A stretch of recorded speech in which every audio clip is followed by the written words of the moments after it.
On le voit partout, investis sur le S&P 500 et tu seras tranquille. Il n'y a que ça à faire, il n'y a pas de souci. Mais est-ce que c'est vraiment si simple que ça? Moi, depuis 2018, j'investis dessus. J'ai traversé la crise du Covid, les marchés qui s'effondrent, la hausse des taux, l'explosion des big tech et les records historiques qui étaient battus à chaque fois. Et aujourd'hui, légitimement, je pense, je me pose la question suivante. Est-ce que mon portefeuille passif est pas trop exposé aux États-Unis? Parce que le S&P 500, c'est pas juste un indice. C'est un pari massif sur l'économie américaine, sur quelques big tech et sur le dollar. Et dans mon portefeuille, j'ai un petit problème parce que j'ai un doublon avec le MSCI World. Et il va falloir que je tranche, que je décide entre choisir le MSCI World ou le S&P 500 comme corps de mon portefeuille passif, majoritairement sur des ETF PEA. Donc la triste réalité, c'est qu'il va falloir que j'en supprime. La première fois que j'ai acheté un ETF S&P 500, c'était le 8 octobre 2018. C'était à 9h05 du matin. J'ai investi 82 € parce qu'à l'époque, Boursorama nous permettait d'investir moins de 200 €. Il y a encore eu des changements, mais ça fera l'objet d'une prochaine vidéo. J'ai acheté 7 parts. Et à l'époque, cette part, c'était énorme pour moi. Sauf que fur et à mesure, avec de la constance, en achetant petit à petit, la répétition de ce petit clic, eh bien, elle fait que j'ai plus de 11 000 € dessus. Avec, en fonction de la volatilité actuelle, une plus-value latente aux environs de 27 à 32%. Donc, ce que je vais te montrer ici, c'est pas un backtest parfait, c'est véritablement ce qui s'est produit dans la vraie vie. C'est la réalité d'un investisseur particulier. Et la vraie question maintenant, c'est est-ce que le S&P 500 mérite encore d'être le socle de mon portefeuille passif en 2026. Donc dans cette vidéo, on va voir 4 choses. La première chose qu'on va voir, c'est la structure réelle du S&P 500. Comment il est concentré, quelles sont les entreprises à l'intérieur. Ensuite, on verra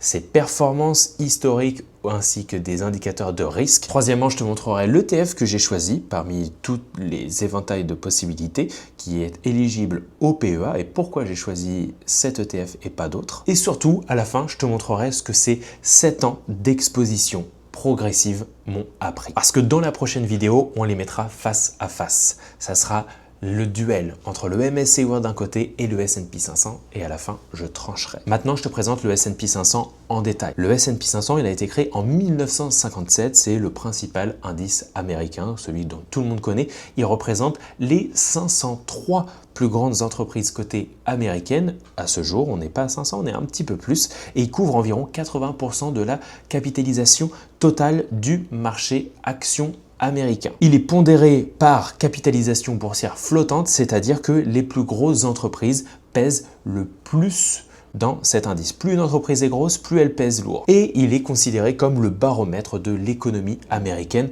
et souvent aussi celui du marché mondial. Si on regarde la répartition sectorielle à l'intérieur, eh bien c'est le secteur de la technologie qui domine majoritairement. Le secteur technologique est à 33,4% et si on fait secteur technologique et finance, on est à 46,3%. Donc une très grosse exposition au secteur de la tech, mais ça c'est pas une nouvelle. Par contre le S&P 500, même s'il est 100% aux États-Unis, il est quand même diversifié sur 11 secteurs. Et comme toujours, les fervents supporters du S&P 500 disent que bien évidemment, ce sont des entreprises américaines, mais il y a plus de 40% de leur chiffre d'affaires qui est fait à l'international. Donc en soi, elles ne sont pas uniquement américaines, mais elles sont un petit peu réparties partout dans le monde. En termes de répartition géographique, on est 100% sur les États-Unis. Si on regarde le poids des top 10 des entreprises qui sont à l'intérieur, ces top 10 des entreprises représentent 28% du total de l'indice. C'est énorme. 10 entreprises, 28% de l'indice, et dedans on retrouve en tête Nvidia avec plus de 5,4%, Apple avec plus de 4,8%, Microsoft, Alphabet qui est la maison mère de Google,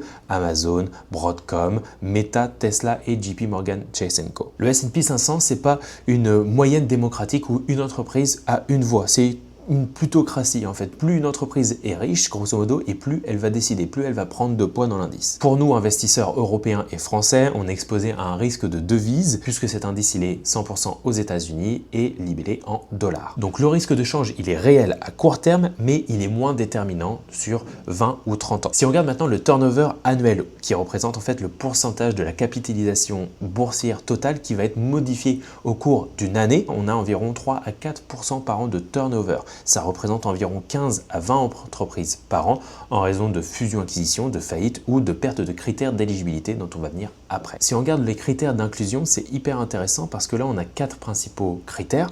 On va avoir tout d'abord la taille. Les entreprises qui sont dans le MSCI World doivent être de large cap, avec un seuil minimum de 18 milliards de dollars environ. Tout ça, c'est ajusté de manière régulière. Ensuite, on a le critère de rentabilité. Et ça, c'est un critère qui change tout. Par exemple, Uber a introduit le S&P 500 un petit peu plus tard, un peu tardivement, parce que l'entreprise n'était pas rentable et donc elle ne pouvait pas intégrer le S&P 500. Donc c'est un critère qui va changer tout puisque l'entreprise doit être profitable pour être dans le S&P 500. C'est une règle stricte, c'est que la somme des bénéfices des 4 derniers trimestres doit être positive et le dernier trimestre doit être positif lui aussi. Ce qui va venir par défaut exclure beaucoup de startups technologiques, etc. Ensuite, on a la liquidité et le flottant. La liquidité, c'est que l'action doit être très échangée et on doit aussi avoir un flottant avec au moins 10% des actions qui doivent être disponibles publiquement pour les investisseurs. Et enfin, le dernier critère qui est logique, c'est la domiciliation, c'est l'identité. L'entreprise doit être américaine avec un siège social aux États-Unis et une cotation principale sur le New York Stock Exchange, le Nasdaq ou sur la bourse de Chicago. Et d'ailleurs, si tu souhaites commencer à investir ou que tu as déjà investi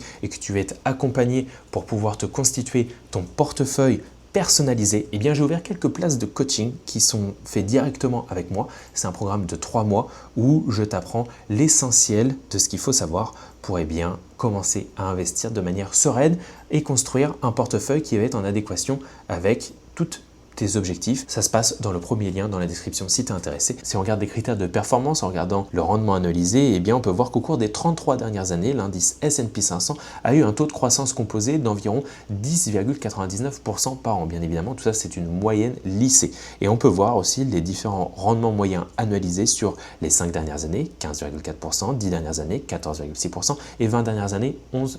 Bien évidemment, tout n'est pas tout rose et on va avoir des années qui vont être à plus 30, plus 40% et d'autres années qui peuvent être à moins 30, moins 40% bien évidemment. Le S&P 500 a eu un rendement positif 26 des 33 années, entre 1993 et 2025. Ces sources nous viennent de curvo.eu. Alors c'est bien de regarder les rendements nominaux, mais ce qui est plus intéressant, c'est d'avoir le rendement réel avec l'inflation déduite. Et donc ce qu'on peut voir, c'est que le taux de croissance annuel réel, il est de 8,47% en moyenne parce qu'on a enlevé 2,36% d'inflation. Si on regarde la probabilité d'avoir un rendement négatif sur l'indice S&P 500, on peut voir que plus on investit sur le long terme et plus cette probabilité d'avoir un rendement négatif est faible, voire inexistant. Si on investit sur un horizon d'1 an, ce qui n'est pas vraiment très intelligent de manière globale, on a une probabilité de perte de 26%. Sur 5 ans, 14%. Sur 10 ans, 6%. Et après, sur 20 ou 30 ans, on n'a quasiment aucune chance de perdre son argent. Il convient par contre de mentionner le cas un petit peu cataclysmique qui est la période de la décennie perdue qui a eu lieu dans les années 2000 parce que si tu avais investi au sommet de la bulle internet, donc en janvier 2000 et que tu subis après le crash des années 2000-2002 qui a fait moins 49%, mais que après le marché a remonté mais que tu te reprends dans la tronche eh bien la crise des subprimes en 2008 avec moins 57%, eh bien là on a eu une décennie perdue avec plus de 13 ans sans retour positif. Le résultat après 10 ans, c'est que tu as perdu de l'argent, ton pouvoir d'achat a fondu de environ 27% et le point de bascule, eh bien c'est 2013. Il aura fallu attendre plus de 13 ans pour revenir à l'équilibre en termes réels.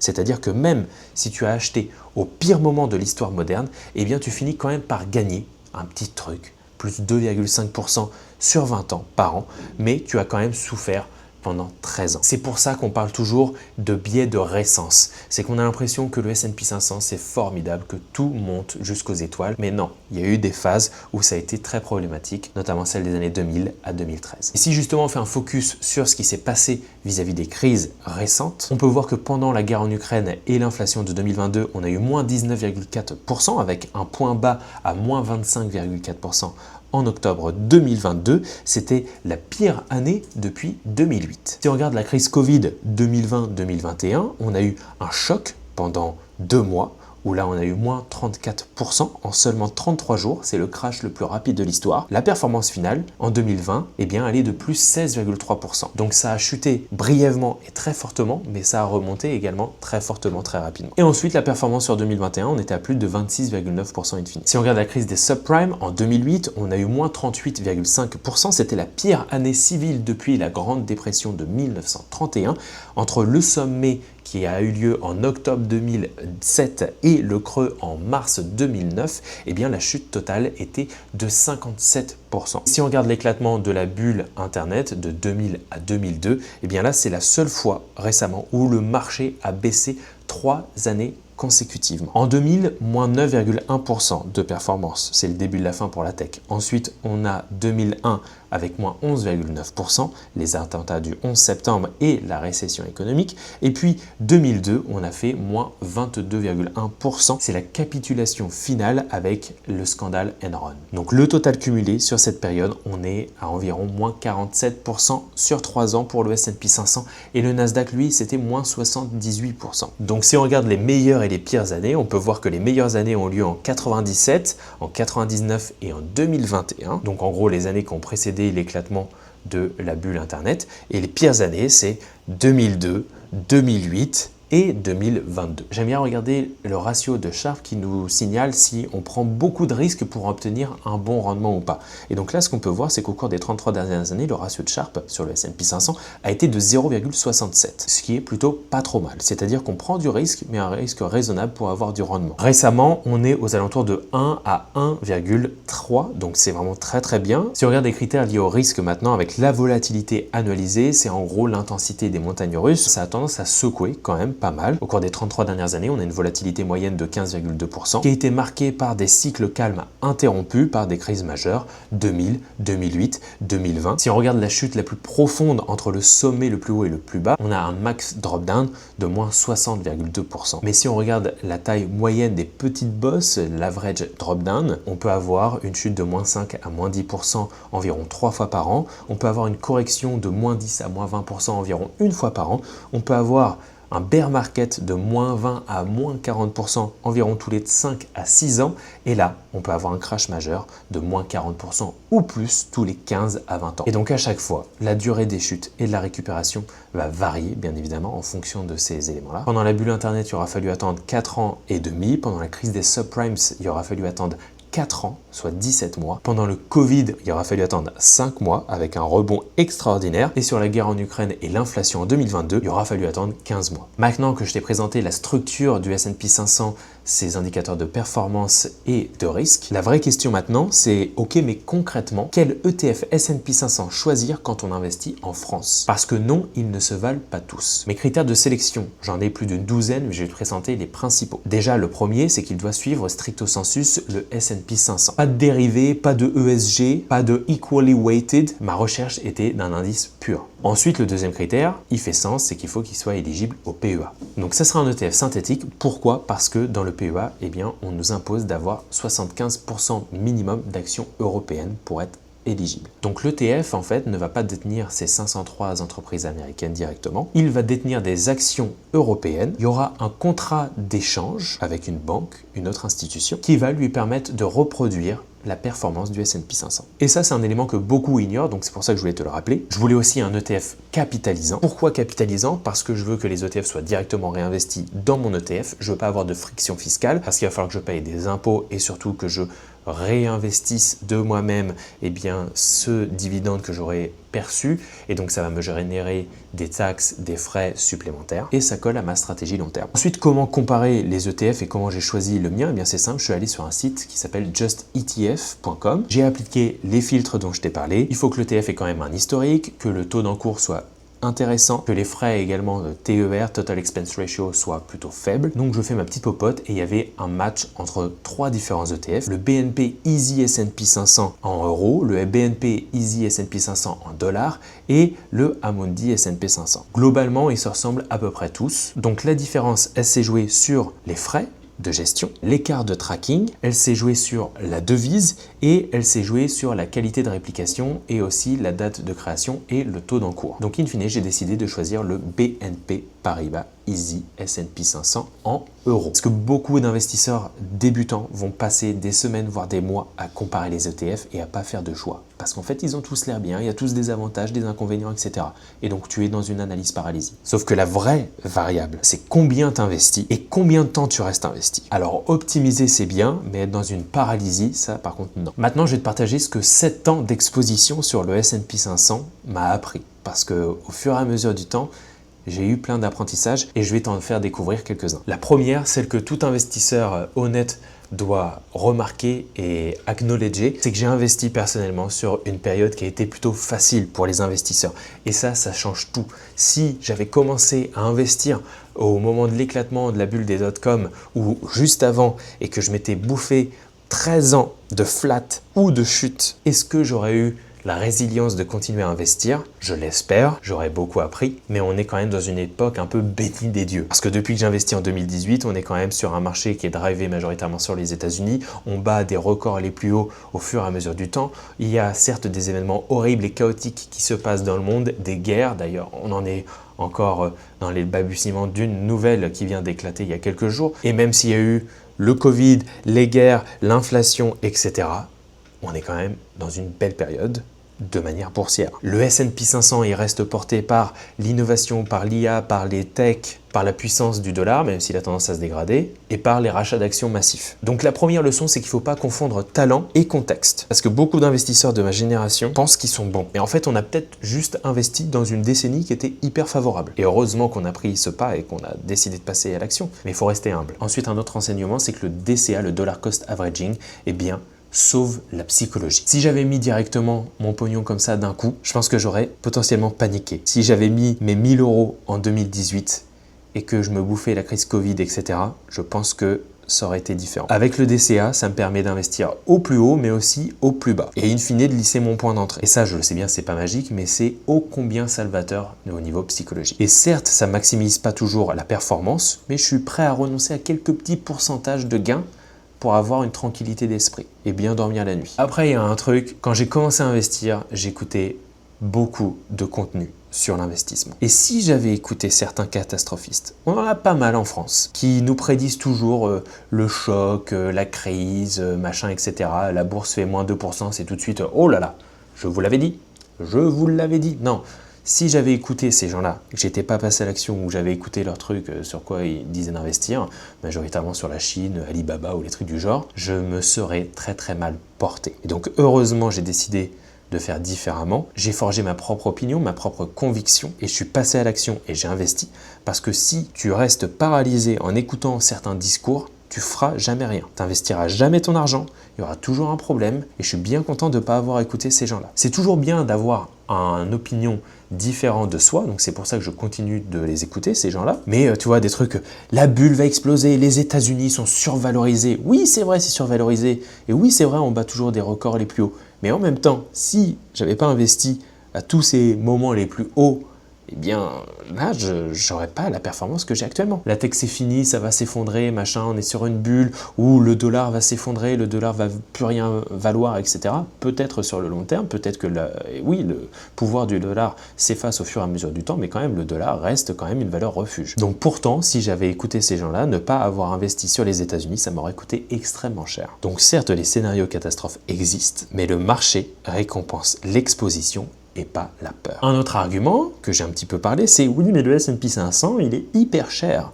Price earning ratio, price to free cash flow, etc. Oui, on est sur des niveaux de valorisation très très élevés. Et oui, les dernières fois qu'on a eu ces niveaux de valorisation les plus élevés, eh bien après on a eu des crashs. Oui, sauf que on ne sait pas quand est-ce que ça va se produire. On ne sait pas si ça va se produire. Si, ça va se produire pour sûr.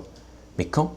Personne ne sait. Oui, on a une concentration record dans quelques petites entreprises qui gèrent tout. Mais ne pas avoir investi, ça aurait coûté très cher. Cinquième apprentissage, c'est que mes actions individuelles ont largement sous-performé l'indice S&P 500. Et ça, c'est probablement ma leçon la plus humiliante. Parce que si j'avais tout mis sur le S&P 500 et que j'avais pas essayé de jouer à l'apprenti stock picker, etc., ma performance aurait été bien meilleure. Double erreur, d'ailleurs, c'est que j'ai pris un risque spécifique sur certaines boîtes en les sélectionnant et aussi j'ai raté la puissance mécanique de l'indice. Statistiquement, c'est clairement logique puisqu'on sait qu'il y a seulement 4% des actions qui drivent la majorité de la performance de l'indice. Mon sixième apprentissage, c'est que la performance ne fait pas tout. Beaucoup de gens, je le vois, cherchent le rendement le plus élevé possible, le meilleur rendement. Et en 7 ans, investi sur le S&P 500, j'ai compris autre chose. Il y a d'autres critères aussi importants. Ce qui compte, c'est pas le rendement maximal, c'est in fine l'adéquation avec ta philosophie, ta capacité à gérer le risque, à dormir tranquillement, à faire en sorte que tout ça, ça se mette dans une stratégie globale de portefeuille. Parce que si t'es pas à l'aise avec le fait d'être exposé massivement sur quelques entreprises américaines, au moindre choc, tu te barres, tu vends au pire moment. J'espère que cette vidéo t'aura plu. Si jamais tu souhaites aller plus loin, commencer à investir ou alors te construire un portefeuille en adéquation avec ta vie et tes objectifs, quelques places de coaching sont disponibles avec moi directement. C'est un programme de 3 mois où on travaille main dans la main pour te constituer un portefeuille en adéquation avec ta vie. Ça se passe dans le premier lien dans la description. Et n'oublie pas d'activer la cloche et de t'abonner pour voir les prochaines vidéos que je vais sortir parce que justement là, on va comparer le S&P 500 avec le MSCI World. On fera le duel et à la fin, je choisirai lequel des deux je choisis pour constituer la base, le corps de mon portefeuille passif long terme sur mon PEA majoritairement. Alors n'hésite pas à aller voir celle sur le MSCI World juste ici et nous, on se retrouve dans une prochaine vidéo.